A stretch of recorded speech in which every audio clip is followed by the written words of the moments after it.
ජෙස්පීටයි ඉතින් ආදරෙන් පිළිගන්නවා වයිසස් ශ්‍රී ලංකා YouTube නාලිකාව වෙත. ඉතින් අලත් අපි එකතු වෙලා ඉන්නවා ලෙජෙන්ඩරි වැඩකට තවත් ලෙජන්ඩ් කෙනෙක් එක්ක. ඉතින් මේ ලෙජන්ඩ් නම් 1980 දශකයේ මුල් භාගයේ වයිසස් ආරම්භ කිරීමට යලි පුරෝගාමී වෙච්ච චරිතයක්. සඳ පීතර විද්‍යාලයේ නැවත වරක් වයිසස් ආරම්භ කරද්දී ඒ මුලසන ගත්ත ඒ සභාපතිතුමා. ඒ වෙන කවුරුත් නෙමෙයි ඒ එඩ්වඩ් ප්‍රනාන්දු මහතා. ඉතින් එඩ්වඩ් අංකල් ආදරෙන් පිළිගන්නවා වයිසස් ලෙජන්ඩ් සටහනට. අයිබෝන්. අයිබෝන්.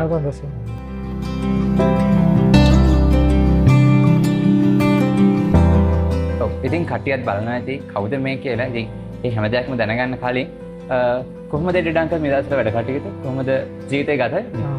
ප්‍රථමයෙන් රොෂන් ඔයාටයි ඔයාගේ ටීම් එකටයි ස්තුතිවන්ත වෙනවා මේ වැඩසටහන ආරාධනා කිරීම ගැන. ඒකම ඔබ සියලු දෙනාටම සුබ ප්‍රාර්ථනා කරනවා. මේක අවුරුදු 75ක් වගේ දීර්ඝ කාලයක් ඉස්සරහට අරන් එන්න හැකි වෙනවා. ඒක ලේසි පාසු ගමනක් නෙවෙයි මම හිතන්නේ. අනිවාර්යයෙන්. ඒකම ටිකක් මට පුරුදු නැති වචනයක් වෙන අංකල් කියනවා. මට ඉස්කෝලේ යන කාලේ වයිසස් එකේ ඔක්කොම කිව්වේ එඩ්වඩ් අයියා කියලා. ඒ එඩ්වඩ් අංකල් කියන්නේ ටිකක් වෙනසක් තේරෙනවා. ඒකට no choice. අන්න ඒක. මොකද අවුරුදු 75ක් වයිසස් සමරද්දී ඔබත් මං හිතන්නේ වයිසස් ආරම්භ කළා දැන් අවුරුදු 40කට අනිවාර්යයෙන්. ඉතින් ඒ වචනේ පාවිච්චි කරන්න සිදු වෙනවා. no problem. ඕකේ. ඉතින් මම මෙහෙම ප්‍රශ්නයක් අහන්න කැමතියි. 1982 ඔබ වයිසස් ආරම්භ කරනවා. ඉතින් අද වෙනකොට අවුරුදු 40කට වඩා අධික කාලයක් ඔබ වයිසස් අඳුරගෙන ඒක වයිසස් එක්ක ජීවත් වෙලා. ඉතින් එදා සමාජයත් අද සමාජයත් බලන කල අංකල්ට හිතනවාද වයිසස් අවශ්‍යයි කියලා මේ සමාජයේ? හොඳ ප්‍රශ්නයක් රොෂන්. අපි ඔය අවුරුදු 40කටත් කලින් තව පස්සට ගියොත් ඉතිහාසයේ ගැඹුරටම ගියොත් මම හිතන්නේ අද තියෙනවා වගේම ලෝකේ ඒ කාලෙත් ප්‍රශ්න තිබිලා තියෙනවා. ඒ වුණාට අද තියෙන ප්‍රශ්න කලින් තිබ්බ ප්‍රශ්නවලට වඩා වෙනස්. දැනට ලෝකය ගිනි ගන්න ස්වභාවයක තියෙනවා. ඒක කොහෙන් කෙලවර වෙයිද කියලා අපි දන්නේ නැහැ. ඔයා අහන ප්‍රශ්නේ අවශ්‍ය වෙයිද මේ වගේ මූව්මන්ට් එකක් මේ කාලයට කියන එකට මම ඔයාගෙන් ප්‍රශ්නයක් අහන්න කැමතියි. ඔයා හිතනවද තාක්ෂණයෙන් ඉහළටම ගිහිපු මේ ලෝකය හොඳ තැනකද තියෙන්නේ? ආර්ථිකය අතින් ගත්තත් සමාජය අතින් ගත්තත් සංස්කෘතියමය වශයෙන් ගත්තත් නිදහස ලැබලා අවුරුදු 78ක් සමරන මේ අවුරුද්දේ අපි තාමත් හොයනවා කොහොමද රට දියුණු කරන්නේ? කොහොමද මිනිසුන්ව හරි මාර්ගයේ ගෙනියන්නේ? අද පාසල් දරුවන්ගෙන් මිලියන 4ක් විතර ඉන්නවා. ඒගොල්ලන්ගෙන් ලක්ෂ 5ක් විතර ඩ්‍රග්ස් වලට ඇඩික්ට්. එතකොට ළමා අපචාර ගත්තා. ඊවේ අවසානයකුත් නැහැ.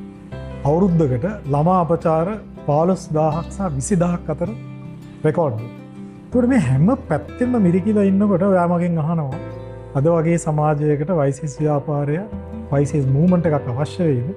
මම අනිවාර්යෙන් කියනවා මේ කාලය එදාට වඩා අපේ ව්‍යාපාරයේ අපි කරපු දේවල් අපි ඉගෙන ගත්ත දේවල් සමාජයට අත්‍යවශ්‍යයි. ඉතින් අංකල් සමාජයේ වෙනස් මිනිස්සෙක් වෙන්න වයිසස් ව්‍යාපාරය මටත් ඔබට අනිවාර්යයෙන්ම දායක වුණා කියන එක ආයි ඩවුට් එකක් නැහැ. හැබැයි මේ ගමන කොතනින්ද ඇත්තටම පටන් ගත්තේ? කොහොමද මේ ගමන වයිසස් කියන ගමන වැළඳ ගන්න ඔබ නිහතමානී වුණේ කවදද? ඒක මම හිතන්නේ දේව ආශිර්වාදයක් තුලින් ලැබිච්ච දෙයක්. මොකද අපි හොයාගෙන ගිහිල්ලා හම්බෙච්ච දෙයක් නෙවෙයි. මේ වෙලාවට අපිට ගෙනල්ලා දාපු දෙයක්. වර්ෂය 1982. රිවයින් කරන්න වෙන අවුරුදු 44ක් 40ක්. ඕකේ. අවුරුදු 40ක් සිස්ටර් එතල් තමයි අපිට කතෝලික ධර්මය ඉගෙනුවේ ඉස්කෝලේ. සිස්ටර් එක දවසක් පන්තියට එනවා සෙප්තැම්බර් මාසේ. ඇවිල්ලා කියනවා දවස් 3ක නේවාසික වැඩසටහනකට ළමයි 10 දෙනෙක් මේ පන්තියෙන් යනවා. අත උස්සන්නේ. අවුරුදු අත උස්සන්නේ. ඔක්කොම බයේ ඉන්නවා දෙසැම්බර් මාසේ O level වල ටික එක්සෑම් එකට ඉඳගත්තා. කවුරුත් අත උස්සන්නේ පළවෙනි පාර අහනවා දෙවෙනි පාර අහනවා තුන්වෙනි පාර සිස්ටර් කියනවා හරි ඔයගොල්ලෝ කවුරුත් අත උස්සන්නේ නැත්නම් මම දන්නවා තෝරන හැටි. ආගමට වැඩියෙන්ම ලකුණු ගත්ත ළමයි ටික නැගිටින්න එල්වඩ් වා නැගිටින්න එහෙම කියන ප්‍රියන්ත 10 දෙනෙක්ව තෝරනවා. යන්න ලෑස්ති වෙන්න. So it was a command. choice එකක් නෙවෙයි. යන්න ලෑස්ති වෙන්න. දැන් බෑ කියන්න බෑ. පැක් කරගෙන ගියා. පිළියන්දල තමයි නේවාසික වැඩසටහන තිබ්බේ. අලුත් අත්දැකීමක් වුණා පාසල් පරිසරයෙන් මේ පරිසරයට යද්දී. එකක් මික්ස් පාසල් වලින් ළමයි ඇවිල්ලා හිටියේ. ගෑනු ළමයි, පිරිමි ළමයි, සිස්ටර්ස්ලා, ටීචර්ස්ලා, ෆාදර්ස්ලා අලුත් පරිසරයක්. අපි මතක් කරමු පොඩ්ඩක් ඒ කවුද ඒ ෆාදර් සිස්ටර්ස්ලා ඒ හිටපු කට්ටිය ඔබේ සම කියන්නේ? ෆාදර් ලියෝ පෙරේරා අමතක වෙන්නේ නැහැ. ෆාදර් ලියෝ, එතකොට සිස්ටර් එතල්, ෆාදර් ක්‍රිස්පින් ලියෝ මං ඉඳන් ඊට පස්සේ තමයි හම්බෙන්නේ. තාමත් මතකයි අපේ සීනියර් කට්ටිය හිටියා. බ්‍රයන් වෙනහොෆ්, රාන්ජිත් ලක්සිරි, ඒගොල්ලෝ සීනියර් අයියලා. ඒගොල්ලෝ තමයි අපිට ගොඩක් දේවල් කියලා දුන්නේ. මේ වැඩසටහන් වල ලොකු වෙනසක් තිබ්බා. පළවෙනි දේ තමයි ගෲප්ස් වලට මික්ස් කරලා ළමයින් දාලා සමාජයේ තියෙන පාසල් වල තියෙන ප්‍රශ්න ඕපන් ෆෝරම් එක ඩිස්කස් කරන්න ළමයින් යොමු කරා. මෙන්න මේ අත්දැකීම මම හිතන්නේ ජීවිතයේ ගොඩාක් දුර අපි අරගෙන ආවා. මම ඔයාලට කලින් කිව්වනේ ඉස්කෝලවල වල තියෙන්නේ ආත්මාර්ථකාමය සඳහා යන මාර්ගයක් කියලා. ඇයි විභාග තියෙනවා. ස්පෝර්ට්ස් වලට තරඟ තියෙනවා. ඒවයින් සම්මාන තියෙනවා. සර්ටිෆිකේට් ඒවා දිනනවා. මෙතන එහෙම දෙයක් දකින්නේ නැහැ. ඒතර තව කෙනෙක්ව අභිමාවා යන්න මෙතන අවශ්‍යතාවයක් නැහැ. අනිත් එක හැම කෙනෙක්ටම අවස්ථාවක් හම්බ වෙනවා කතා කරන්න. හැම කෙනෙක්ටම අවස්ථාවක් හම්බ වෙනවා ලීඩර්ෂිප් එකක් අරන් එක එක දේවල් ඕගනයිස් කරන්න. නායකත්ව පුහුණුවක් ලබා ගන්න ඉස්කෝලේ කොච්චර අමාරුද? එහෙම ලේසියෙන් හම්බෙන්නේ නැහැ. මෙන්න තෝතැන්, මෙන්න ප්ලැට්ෆෝම්. මම දැක්කා මගේ පන්තියේ ජීවිතයට ඉස්සරහට නැගිටලා කතාවක් දෙන්න පැකිලෙන සබකෝලේ තියෙන ළමයි අමුතු ජවයකින් මේ වැඩසටහන් වලට සහභාගී වෙනවා. අද ඔයා සමාජයට ඇවිල්ලා රස්සාවකට ගියත්, කොහේ හරි වැඩ කරන්න ගියත් ඔයාට සබකෝලය කියන දේ තියෙනවා. ඒ කියන්නේ if you can't face the public, බය නැතුව, කොන්ෆිඩන්ස් නැතුව, ඒක ප්‍රශ්නයක්. මම දැක්කා ඒක එතනදිම විසඳෙනවා. මේ කවදාකවත් සින්දු කියපු නැති ළමයි, ගිටාර එකක් ගහපු නැති ළමයි ස්ටේජ් එකේ ඩ්‍රාමා එකක් කරන්න කියලා ළමයින් ගෲප් එකට දාලා ඩ්‍රාමා කරන්න ගාව ළමයි එකතු වෙලා තිර නාටකයක් හදලා ඒ කාලීන ඒ වෙලාවට අවශ්‍ය සුදුසු දෙයක් කරා. මෙන්න ළමයි ස්ටේජ් එකේ රඟපාන අපේ ඇඟ ඇතුළට කාවැදුණා කියලා මට හොඳ උදාහරණයක් දෙන්න පුළුවන්. ඩ්‍රයිවිං ලයිසන් එක අරගෙන මාසයක් දෙකක් ඩ්‍රයිව් කරාට පස්සේ ඔයා හිතනවද ඔයා හිත ඩ්‍රයිව් කරයි කියලා? That's in your system. It's in your muscle memory. ඒක මෙමරි එකට යනවා. ඔයා දන්නෙත් නැහැ ඔයා බ්‍රේක් ගන්න. ඔයා දන්නෙත් නැහැ ඔයා ඇක්සලරේට් කරනවා. ඒ වගේ මේ දේ ඔයාගේ ජීවිතයට කාවැදුණොත් ධාර්මික පරිසරය, ධාර්මික ප්ලැට්ෆෝම් එක, ඒක තමන්ගේ ජීවිතයට නිකාම උරා ගන්න. ඔව්. ඉතින් අහන් ඉන්න හරිම ආසහිතන ඉන්ට්‍රස්ටිං පුස්තකාලයක පොතක් කියවනවා හා සමාන කතන්දර ගොඩක් වයිසස් ව්‍යාපාරය අද වෙනකොට බිල්ඩ් කරලා තියෙනවා. ඉතින් කොහොමද අද ඔබ කටයුතු කරන්නේ? කොහොමද ඔබට කටයුතු කරන්න අවස්ථාව හම්බුනේ ඔබේ ව්‍යාපාරික ජීවිතේ? එහෙම නැත්නම් එහෙමත් නැත්නම් උසස් අධ්‍යාපනය කරන කාලෙදී? ඉතින් ඒ හැම දෙයක් එක්කම කොහොමද මේ අත්දැකීම ඔබේ ජීවිතේ ඔබ කරගන්නේ? දැන් ඔය බැලීම විග්‍රහ ක්‍රියාව කියන එකනේ අපේ මූලික පදනම. බැලීම විග්‍රහ ක්‍රියාව කියන එකත් ලයිසන් එකක්. ඒක අපි ඉගෙන ගන්නකොට YCS ව්‍යාපාරය තුළ අපිට ෆාදර්ස්ලා නොයෙකුත් ඔබ්ජෙක්ට්ස් දීලා කියනවා මේක දිහා බලාගෙන භාවනාවක් කරන්න. සමහරකට පොකුණක්, සමහරකට සෙරප්පුවක්. ඕක දිහා බලලා විග්‍රහ කරලා ඇනලයිස් කරනවා. ඕකේ ලයිසන් එක ඇඟට එනවා. ඉතින් ඔය අවුරුදු 20 ගාණක් තුර නොයෙකුත් රැකියා කරලා ලෝකේ පුරා ඇවිදිනකොට මම දැක්ක දෙයක් පරිසර හානිය කියන එක අතළඟ තියෙනවා. හැබැයි අපේ වගේ රටක් පරිසර හානියට කොහොමද මුහුණ දෙන්නේ කියලා සූදානම් නැහැ කියලා මට ඒ කාලේ තේරුණා. මම මේ ව්‍යාපාරේ පටන් ගන්නේ 2008 දී. ඒතර 2008 දී zero waste කියන විෂන් එකෙන් තමයි මේ කම්පැනි එක ආරම්භ කරන්නේ. අද මම සන්තෝෂයි කියන අවුරුදු 10ක 15කට පස්සේ අපේ රටේ මුළු ලෝකෙම මේක නම්බර් 1 ප්‍රයොරිටි එක වෙලා. ඒ මුළු ලෝකෙම අපි නැති කරගෙන තියෙනවා. අපිට අද ගස් කොළන් අපිට අමතක වෙලා.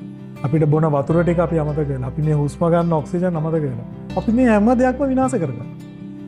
ඉතින් හරිම දුකයි මේ මිනිස්යාගේ ආපු ගමන සහ මේ අපි හැසිරෙන විදිය අපේ ජීවිත රටාව. ඉතින් මේකත් එක්ක තමයි හැප්පෙන්නේ. මට හිතනවා මම දැන් කරලා තියෙන රිසර්ච් එක මේ අවුරුද්දේවත් මේ ඩෙවලොප් කරලා තියෙන ටෙක්නොලොජිස් ලංකාවට ඉදිරිපත් කරන්න පුළුවන් වෙයි කියලා. මේ ව්‍යාපාරය තුළ වැඩ කරද්දී අපි කරපු වැඩවලදී අපි මුහුණ දුන්න ප්‍රශ්නවලදී අපිට පාවිච්චි කරන්න හැකියාව ලැබුණා. ඒ ටැලන්ට් එක අදත් ව්‍යාපාර ලෝකයේ ප්‍රශ්න ගොඩයි. දැන් ඔයා ස්ටැටිස්ටික්ස් එහෙම දන්නවනම් ගිය අවුරුදු 2කට විතර ලංකාවේ SME කියන කැටගරිය ව්‍යවසායකයෝ ස්මෝල් ඇන්ඩ් මීඩියම් ඔන්ටර්ප්‍රනියර්ස් කියන කැටගරියේ ලක්ෂ 2.5-3 අතර මිනිස්සු කම්පැනි වහලා කරගන්න බැරුව ආර්ථික ප්‍රශ්න ලෝකයේ තියෙන මේ බැරෑරුම් තත්ත්ව බෑ එයාට දරාගන්න බෑ. අපිටත් ඒ වගේ ප්‍රශ්න තියෙනවා. ඒ වුණාට give up කරන්න නන්නේ. මේ පටන් ගත්ත දේ අවසානයත් එක්ක ගෙනියන එක තමයි අදත් මගේ පෞද්ගලික විෂන් එක. ඒක ඉදිරියටම ගෙනියනවා. ඒකට I must say thank you to YCS once again.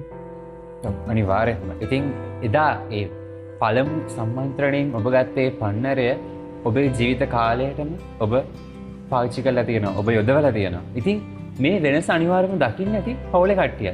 ඉතින් මේ වෙනසත් එක්ක පවුලේ අය කොහොමද ඔබට සහයෝගයක් දක්වන්නේ? නැත්නම් පුදුම වෙනවද? කොහොමද මේකට පවුලේ කට්ටිය රියැක්ට් කරන්නේ? ඔය සෙමිනාර් එකට සහභාගී වෙලා මම බොහොම කාර්ය බහුල පුද්ගලයෙක් හැටියට වැඩ කරද්දී මාව තෝරගන්නවා ඉන්දියාවේ නායකත්ව ව්‍යාපාරයකට සම්මන්ත්‍රණයකට සහභාගී වෙන්න. ලංකාවේ මම හිතන්නේ දෙන්නට යන්න chance එක හම්බෙන්නේ. මමයි බ්‍රයන් වැනෝහොෆ්යි තමයි මේ ඉන්දියාවේ තිබ්බ නායකත්ව සම්මන්ත්‍රණය. ෆාදර් ක්‍රිස්පින් ලියෝ එක්ක අපි වැඩසටහන සහභාගී වෙන්නේ. ගෙදර අයට හරි පුදුමයි. මාව ඒකට ඉස්කෝලෙන්නුත් YCS රටේ සෑම සෙල්ස් වලිනුත් මාව විතර ඒකට තේරෙන්නේ. ඉතින් එතනින් ඒගොල්ලෝ දකිනවා මෙයාගේ මොන හරි විශේෂත්වයක් ඇති කියලා. ඒගොල්ලන් දැක්කේ මම ආපු පාරට වඩා තවත් හොඳ පාරකට යන්න පටන් අරන් ගියා. ඒ දේ ඒ අය දැක්කා. ඒ කාලේ මගේ කාලේ වැඩිම ගත වුණේ කතා පවත්තා. මම ලංකාවේ ගොඩාක් තැන්වලට යනවා හැම වීකෙන්ඩ් එකේම සමහර කරලා ගෙදර නැහැ. සෙමිනාර් එක තමයි. නායකත්වය සම්බන්ධයෙන් ළමයින්ගේ ප්‍රශ්න අපි බයිබලේ මේ හැම දෙයකටම කියන්න ඕන පාදක කරගන්නේ බයිබලය. බයිබලය තියෙන ටීචින්ග්ස් වල අනුව තමයි ජීවිතේ විග්‍රහ කරන්න අපි ඉගෙන ගත්තේ. ඉතින් තවත් ධාර්මික වෙනවා දැක්කාම දෙමව්පියෝ සහෝදරවරු ඒගොල්ලෝ තවත් ආඩම්බර වුණා. ඉතින් මම හිතන්නේ ඒ ආදර්ශය අද අපි වැඩ කරපු තැන්වල රස්සාවල් කරපු තැන්වල මිනිස්සු අපේ දැක්කා. ඒ කාලෙත් සිගරට් බිව්වේ නැහැ. මේ කාලෙත් නැහැ. මත්ද්‍රව්‍ය මත්පැන් පානය කරන ඒවා පොඩි කාලේ ඉඳන් අද වෙනකන් නැහැ. ඒ ජීවිතේ අරන් ආපු දේවල් මේ ක්වොලිටිස් තාම එහෙමම තියෙනවා. මම හිතන්නේ ලැබිච්ච දායාදේ, ඒ ලැබිච්ච ඩිසිප්ලින්. ඒක නිසා දෙමාපියෝ සහෝදරසරේ ගොඩක් සපෝට් කරා. අද ඒ දේ අපි අපේ සමාජයට ලබා දෙනවා. මං කොහෙද යන්නේ? මං කතා කරන්නේ කොහෙද? දැන් ඕනම සම්මන්ත්‍රණයකට ගිහලා මම මොකක් හරි දේශනයක් කරොත් ඒ දේශනයේ පිටිපස්ස ආධ්‍යාත්මික මෙසේජ් එකකුත් තියෙනවා. ඒක නැචරලි එනවා. සමහරකට ඒක අපේ ඇජෙන්ඩා එකේ කමර්ෂල් ෆීල්ඩ් එකේ නැහැ. ඒ වුණාට නැචරලි මෙසේජ් එක එනවා. ලෝකේ මොන රටක ගියත් කතා කරන්න කතාවක් පවත්වන්න අවස්ථාවක් හම්බුනොත් ඒ කතාවේ කොටසක් තියෙනවා ආධ්‍යාත්මික කොටසක්. අද අපේ රටේ තියෙන දේශපාලන නායකත්වය අපි දකිනවා මේ ප්‍රශ්න. මිනිස්සුන්ට ඒ ඩිසිප්ලින් එක නැති නිසා අද ප්‍රතිපත්ති ගරුක අය හොයන්න අමාරුයි. ඉතින් YCS ව්‍යාපාරය කියන්නේ අපේ ජීවිත හැඩ කරන උපමට්ටම් කරන ලස්සන ස්ථානයක්. ලස්සන තැනක්. ඉතින් ලස්සන තෝතැන්නක්. ඉතින් අංකල් ඔබත් ඒක ඒ විදිහටම ප්‍රකාශ කරා ඔබේ ජීවිතේ ලස්සන හැඩ කරපු තැනක් කියලා. ඉතින් ඒ සම්මන්ත්‍රණේ ඔබ කිව්වා ඔබේ ජීවිතේ ගොඩක් හැකියාවන් දක්ෂතාවන් උපමට්ටම් කරන්න වැඩි දියුණු කරන්න YCS ව්‍යාපාරය ඒව හොයලා දීලා ඔබට කිව්වා මෙන්න අරන් යන්න කියලා වගේ පණිවිඩයක්. ඉතින් ඒ දේ කොහොමද බාරන් ගියේ ඊට පස්සේ? නායකත්වයේ පැත්තෙන් ගත්තොත් මම ඉස්කෝලේ ශිෂ්‍ය නායකයෙක් හැටියට සහ හවුස් කැප්ටන් කෙනෙක් හැටියට වැඩ කරා. ඊට පස්සේ නොයෙකුත් සමිති සමාගම්වල සභාපති බවට පත් වුණා. සයන්ස් සොසයිටි එතකොට YCS එක සයන්ස් සොසයිටි සිංහල සාහිත්‍ය සංගමය. එතකොට මම ඩිබේටිං සිංහල ඩිබේටිං ටීම් එක කැප්ටන් කරා අවුරුදු 3ක්. ගායනා තරඟ වලින් පළවෙනි ස්ථානය දුන්න අවුරුදු 3ක් 4ක් එක දිගට. ඊට අමතරව සංගීතයට තිබ්බ මොකක්ද මන්ද හැංගිලා තිබ්බ හැකියාවක් වෙන්න ඇති. ඒක එලි දැක්වුණා ඔය YCS සම්මන්ත්‍රණයේදී. අන්තිමට අපි පන්තියේ YCS යාළුවොත් ටිකත් එක්ක එකතු වෙලා හොරයිසන් කියලා බෑන්ඩ් එකකුත් පටන් ගත්තා. අපි බෑන්ඩ් එක YCS සෙමිනාර්ස් වලත් ප්ලේ කරා. ඉස්කෝලේ හැම ඉවෙන්ට් එකටම ප්ලේ කරා. ඊට පස්සේ අපි ඒක අවුරුදු ගාණක් ඉස්සරහට අරන් ගියා ඉස්කෝලෙන් අස් වුණාට පස්සේ. ඒ මතක් කරමු මේ කවුද කියලා ඒ ඔබේ කණ්ඩායම? ඔබේ කණ්ඩායම ශ්‍රියාන් කීබෝඩ්ස් ප්ලේ කරේ, සේනක ඩ්‍රම්ස්, නිරන්ත බේස්, මැක්සිමස් රිදම්, එතකොට සුසන්තත් වෝකල්ස් කරේ. මේ ඔක්කොම YCS එකේ කට්ටිය. ඉතින් අපේ YCS සෙල් එක හරි ජනප්‍රියයි ලංකාවේ YCS එක ඇතුළත. මොකද අපි යන තැන ඔක්කොගේ මතේ ගිටාර එකක් තියෙනවා. ඒ කල්චර් එක තාමත් තියෙනවා. ඒක විනෝදාංශයකට කරාට අපි නැවතත් අධ්‍යාපන ඒවා ආයි අප්සෙට් කරගත්තේ නෑ. ඒවත් කරගෙන ගියා ඉදිරියට. මම පහු කාලේනම මහේෂ් දෙනිපිටිය එක්ක අවුරුදු මම හිතන්නේ 10ක් විතර ප්ලේ කරා හොබි එකක් හැටියට. ජාත්‍යන්තරවත් ගිහිල්ලා ඕස්ට්‍රේලියාව වල එහෙම ප්ලේ කරලා තියෙනවා. හරි පුදුම අත්දැකීම්. ඒ අතරතුර තවත් නායකත්ව වලින් ආපු දෙයක් තමයි ව්‍යාපාරික ලෝකයට සම්බන්ධ වුණාට පස්සේ තව තවත් තමන්ගේ දක්ෂතාවයන් එලි දැක්වාම සම්මාන බර ගාණක් හම්බුණා. එකක් ජාත්‍යන්තරව සහ ලංකාව ඇතුළත. ඒ සියලුම දේ පසුපස මම කියන්නේ අර ලයිසන් එක තියෙනවා. ඒක නැචුරලි මගේ ඇඟේ ඇතුළත ක්‍රියාත්මක වෙනවා. ඔව් අනිවාර්යෙන්ම. ඉතින් ඔබ අපි හැමදෙනාම මේ අත්දකින ඒ YCS ව්‍යාපාරය කියන්නේ තෝතැන්න අපේ ජීවිත හැඩ කරන උපමට්ටම් කරන ලස්සන තැනක්. ඉතින් අපි නිරන්තරයෙන් මේ අහන කතන්දර අපිට ඒක යලි යලිත් සනාථ කරනවා. ඔව්. ඉතින් ඒ විදිහට අපි මුලින් කතා කරා වගේ 1982 ඔබ YCS ව්‍යාපාරය ආරම්භ කරනවා. 1984 ඔබ සිසුවෙකු විදිහට ඔබේ YCS ගමන අවසන් කරනවා. හැබැයි ඒ පාර්ට් ටයිම් කෙනෙක් විදිහට 85 86 87 වගේ කාලයක් වෙනකම් ජොබ් දෙක කරනකම් ඉතින් YCS හරිම ආදරෙන් වැළඳ ගන්නවා. අපි ඒ ගමන පොඩ්ඩක් මතක් කරොත් ඒ අපි කරපු වැඩ කොටස ඇවිල්ලා තමා කැමැත්තෙන්ම කැමැත්තෙන් කරන්න වෙලාවක් කාලයක් කියලා දෙයක් අපිට එහෙම තිබෙන්නේ. ඔයගලන්ට වගේ මොබයිල් ෆෝන්ස් උත් නැහැ. ඒ වුණාට අපි කොහොම කෝඩිනේට් කරලා කරාද කියන එකත් හරි ප්‍රශ්නයක්. ඉතින් ෆාදර් ක්‍රිස්පින් ඕන වෙලේක කතා කරා. පාර්ට් ටයිම් කෙනෙක් කතා කරොත් එහෙම සෙනසුරාදා ඉරිදා ජොබ් එක තියෙන්නේ Monday to Friday. Saturday Sunday ලංකාවේ කොහෙද සෙමිනාර්ද ගිහිල්ලා දවස් දෙකම ඉඳලා ඒකට සහභාගී වෙලා හැමතිස්සෙම උත්සාහ කරේ බයිබලය විග්‍රහ කරන්න ළමයින්ට අපි තුළු. ඉතින් ඒක නිසා මම හිතන්නේ මේ හැම දෙයක්ම විග්‍රහ කරන්න නම් අපි ඒ විග්‍රහය පුහුණු වෙලා තියෙනවා. ඒ ලයිසන් එක තියෙනවා. ඒ ලයිසන් එක ඔයත් අද ඉන්න ශිෂ්‍ය ව්‍යාපාරයත් ගත් එක ගැන බොහොම සන්තෝෂයි ආඩම්බරක් වෙනවා. ඉතින් YCS ව්‍යාපාරය කියන්නේ ජීවිතේ ලස්සන කරන හැඩ කරන බිස්නස් තැනක්.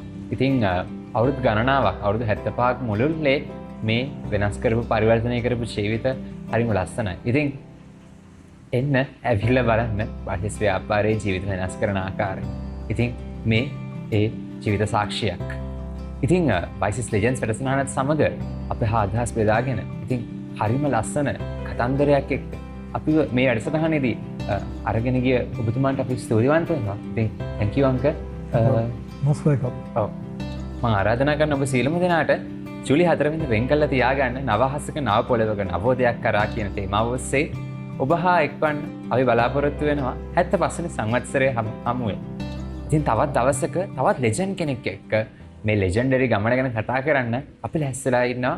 ඉතින් ආයෙත් හම්බෙමු. ඔබ සැමට ස්තුතියි. චේසු පිහිටයි.